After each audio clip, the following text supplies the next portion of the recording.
आयुर्वेद के अनुसार हमारे शरीर में वात, पित्त और कफ ये तीन दोष पाए जाते हैं।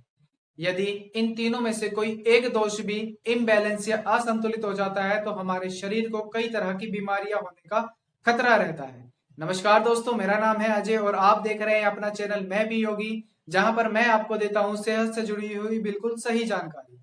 आज की भी इस वीडियो में हम बात करेंगे कि पित्त दोष होता क्या है, पित्त दोष किन कारणों से होता है, उसे कम कैसे करें, बैलेंस कैसे करें और योग के माध्यम से उसे कैसे ठीक करें।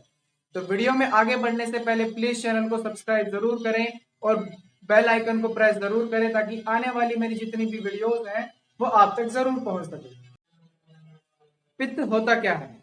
पित्त दोष अग्नि और जल इन दो तत्वों से मिलकर बनता है। ये हमारे शरीर में पेट और छोटी आंत यानी स्मॉल इंटेस्टाइन में पाया जाता है और साथ ही साथ ये हमारे शरीर के हॉर्मोन्स, एंजाइम्स, टेम्परेचर और डाइजेस्टिफायर यानी कि पाचक अग्नि को भी नियंत्रित करता है।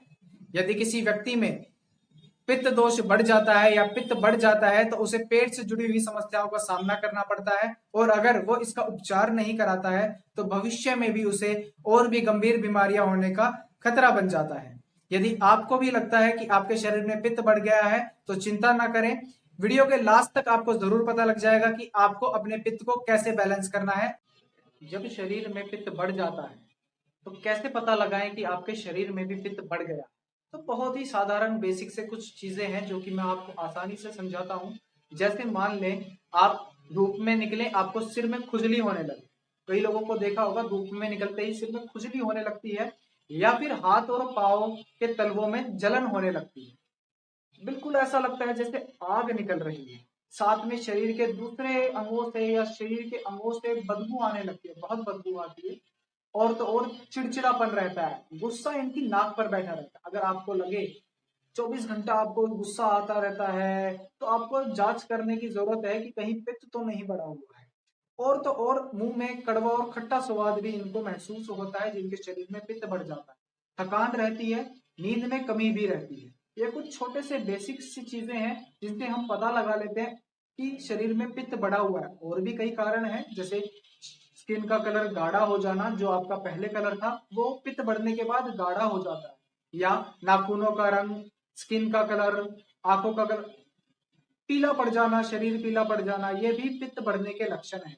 अब अगर आपको लगता है कि आप में 2-3 ऐसे सिम्टम्स दिख रहे हैं कि आपका पित्त बढ़ गया है तो चिंता ना करें, अभी आपको बताएंगे उपाय कि उपाय क्या है, उसे कैसे बैलेंस करना है। उससे पहले हम जान लेते हैं कि इसके के बढ़ने के कारण क्या है।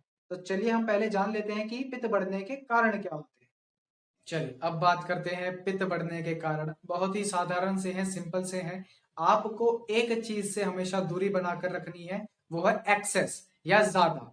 आपको ज्यादा कुछ भी नहीं करना है, चाहे वो ज्यादा खाना हो, ज्यादा सोना हो, ज्यादा बात करना हो, ज्यादा चलना हो, ज्यादा देर धूप में रहना हो। आपको कोई भी काम ज्यादा देर तक, लंबे समय तक नहीं करना है, क्योंकि अगर आपके शरीर की प्रकृति पित्त की है तो आप अगर कोई भी काम ज्यादा करते हैं तो वो आपके पित्त को बढ़ाएगा ही बढ़ाएगा। जैसे मान लें आप 2 घंटा 3 घंटा एक्सरसाइज कर रहे हैं, खूब पसीना बहा रहे हैं, तो भी आपका पित्त बढ़ेगा। आप ज्यादा खाना खा रहे हैं, एक साथ ज्यादा मील ले रहे हैं, ज्यादा खाना खा रहे हैं, तो वो भी आपके पित्त को बढ़ाएगा। साथ में ज्यादा शराब का सेवन कर रहे हैं, तंबाकू सिगरेट का सेवन कर रहे हैं, वो भी आपके पित्त को बढ़ाएगा। और तो और अगर आपको मेंटल स्ट्रेस ज्यादा है, मानसिक तनाव, ऑफिस का स्ट्रेस है, घर का स्ट्रेस है, रिलेशनशिप स्ट्रेस, ये सब चीजें हैं, तो भी आपके शरीर में पित्त बढ़ने के पूरे पूरे चांसेस हैं। और तो और अगर आप लंबे समय तक धूप में भी रहते हैं तो भी आपका पित्त बढ़ेगा।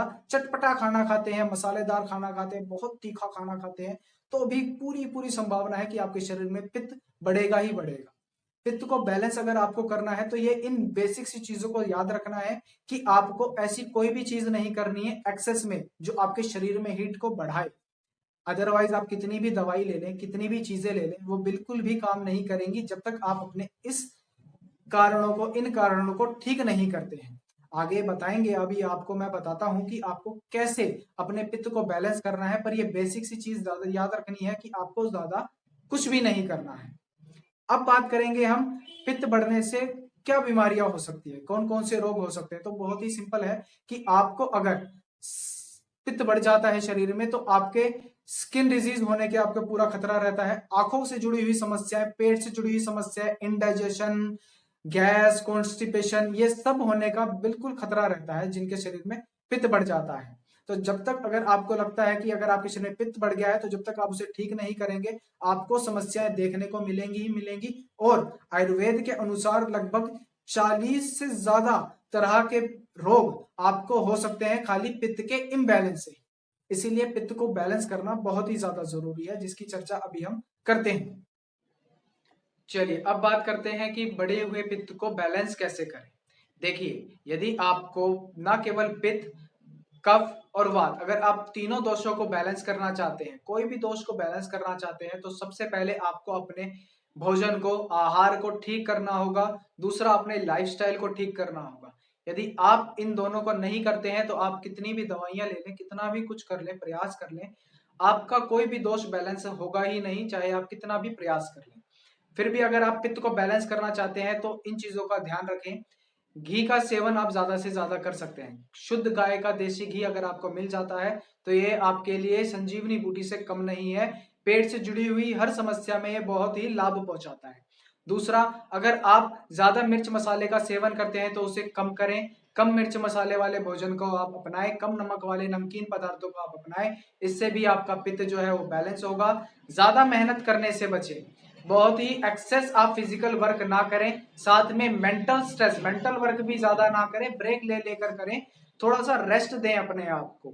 साथ में अगर आपको नींद नहीं आती है, कहते हैं कि रात में नींद नहीं आती है, तो आप मेडिटेशन करें। बहुत ही ज्यादा जरूरी है, वो आपको अच्छी नींद लाने में बहुत ही सहायक होगा, बहुत ही ज्यादा मदद करेगा।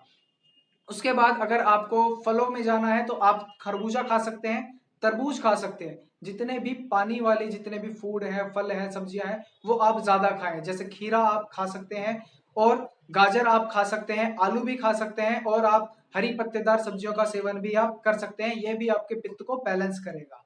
और ज्यादा शराब का सेवन ना करें, या बिल्कुल ही ना करें शराब का सेवन। शराब बिल्कुल खराब चीज है, आपको पता है। उसका सेवन आप जितनी जल्दी आप बंद करेंगे उतनी जल्दी ही आपके पित्त को वो बैलेंस करेगा। दूसरा, एक जो सबसे खराब चीज हमारे लाइफस्टाइल का हिस्सा है वो चाय और कॉफी है। चाय और कॉफी भी आपके पित्त को बढ़ाने में पूरी पूरी मदद करती है।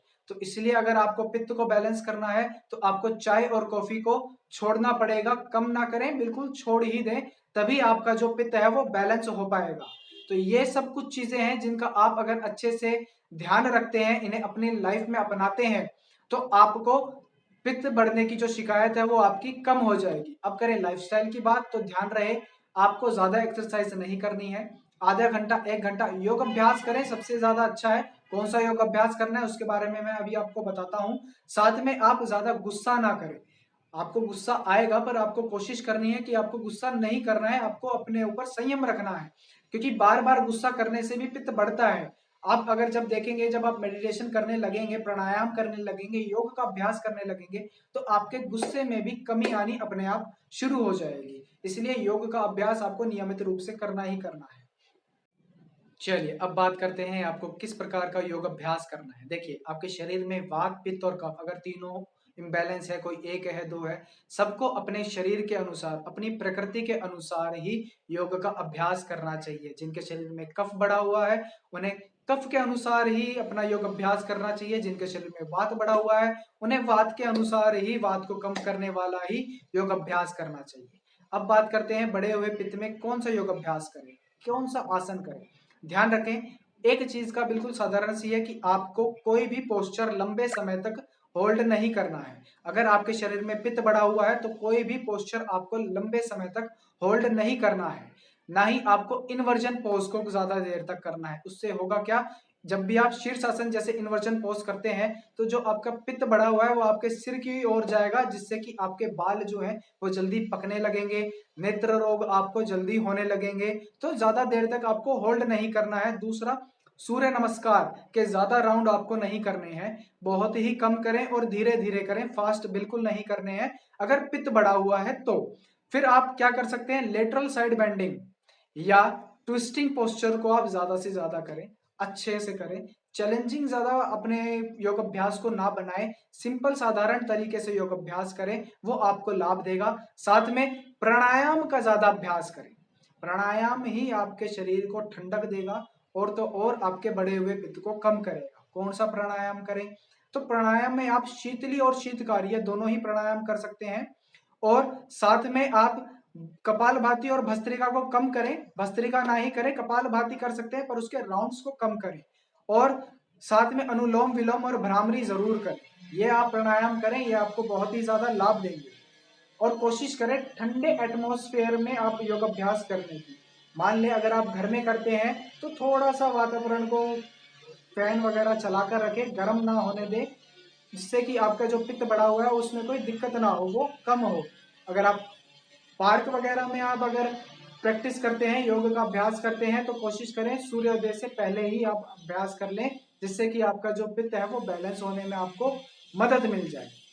तो ये कुछ कारण है, ये कुछ चीजें हैं, ये उपाय हैं जो आज हमने बताया है इस वीडियो के माध्यम से आपको, कि कैसे पित्त को बैलेंस करना है, किन लोगों को पित्त बढ़ा हुआ होता है, कौन से रोग हो सकते हैं, आपको कौन सी प्रॉब्लम्स हो सकती है। तो इस वीडियो में इस सब चीजों की चर्चा की गई है। तो अगर आपको भी पित्त से रिलेटेड, पित्त इम्बैलेंस से रिलेटेड या किसी और दोष से रिलेटेड कोई भी क्वेरी हो, कोई भी आपका सवाल हो, तो कमेंट में मुझे जरूर बताएं, ताकि मैं उसका निवारण कर सकूं या आपको सलाह दे सकूं कि आपको कैसे उसे ठीक करना है। ध्यान रहे, योग का अभ्यास या कोई और भी अभ्यास आपको किसी विशेषज्ञ की ही निगरानी में करना है, नहीं तो वो लाभ की जगह आपको हानियां देगा ही देगा। इसलिए योग का अभ्यास हमेशा एक अच्छे योगाचार्य के गाइडेंस में ही करें। वीडियो अगर आपको अच्छी लगी हो तो प्लीज चैनल को सब्सक्राइब और इस वीडियो को शेयर जरूर करें, ताकि आने वाली मेरी जितनी वीडियोस हैं वो आप तक जरूर पहुंचे। और कमेंट में मुझे जरूर बताएं कि आपको और किस टॉपिक के ऊपर वीडियो चाहिए। तब तक के लिए नमस्कार।